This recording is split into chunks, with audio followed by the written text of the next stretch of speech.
Now you stepped away from wrestling, retired in 2008.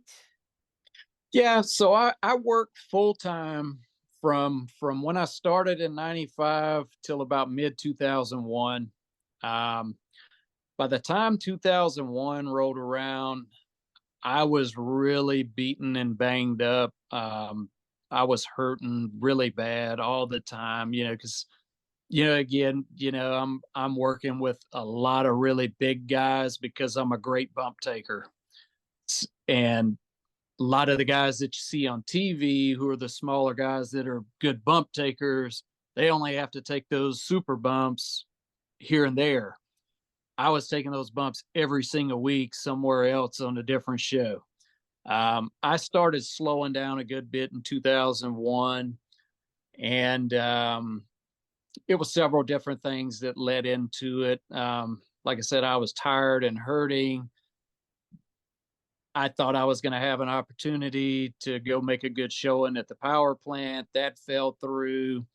I never felt like WWE was going to be an option for me because I knew I was too small for them. Um, and that was up to a point to where like they wouldn't even book you at the time unless you was 6'2", 225 or bigger. Um, ECW was kind of like where all the boys really wanted to be, but you just had so many guys trying to get tryouts on those. I kind of looked at that as like that's never probably going to happen for me either, because I'm just a small dude. And we had a training session one day. What put it over the top for me was I hurt a guy, and that really, really mentally and psychologically damaged me for a good little bit. Um, and it was just like a simple. We wasn't even doing anything complicating. We were just. It was a big guy that I was kind of helping, who was going to be getting pushed at a lot of places. Um, we was doing these like snap bump sunset flips, Hmm. and he was going over, but it was like he was rolling over and then he's going to scoop and power bomb, and I'm going to take a really hard bump instead of just kind of rolling into the sunset flip like you see. Hmm. And they was just making us do it over and over and over, and after like the 30th one, you got a 250-pound guy constantly pulling on you. I started getting tired, but no excuses on my part. He went over. I bumped too fast. I drove him headfirst into the mat. Everybody thought that I broke his neck, including me. He got concussed. He didn't know where he was at. Obviously, this was going to be like a golden boy for the Carolina Indies. So a lot of people got upset with me about it. That damaged me a little bit because I worked 6.5 years. I'd never hurt anybody ever.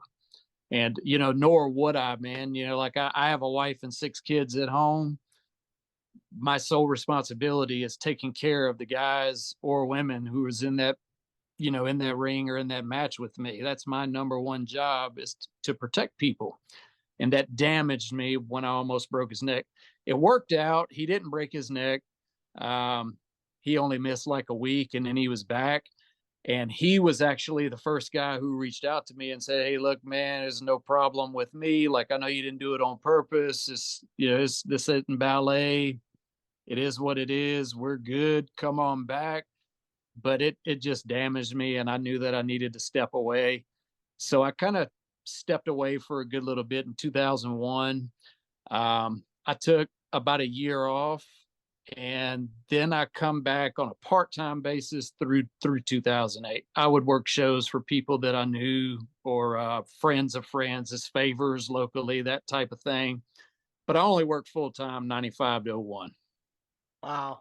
I mean, that's devastating. I mean, like you said, I mean, it's a tough business, and so when Yeah. you're in the ring with somebody, you want to make sure that you are protecting your opponent and whoever else is in the ring with you, so you don't hurt them. And that's got to be something that you can't forget about.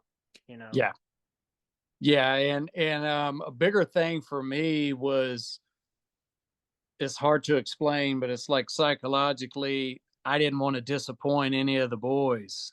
You know what I mean? I didn't want to upset any of the boys. I was worried about their opinions of me. Um, because I was the type of guy, I got along with everybody. Like I'd never had anybody talk bad or ugly at me. No one ever took liberties on me. And I saw a lot of guys get roughed up and beat up in my day because back then it was still kind of, Mm-hmm. if somebody gets some heat, they'll get you out there in the ring and they'll whip you pretty good. I saw a few different guys get hurt pretty good like that. But yeah, man, it just kind of it made me fearful that I would hurt someone.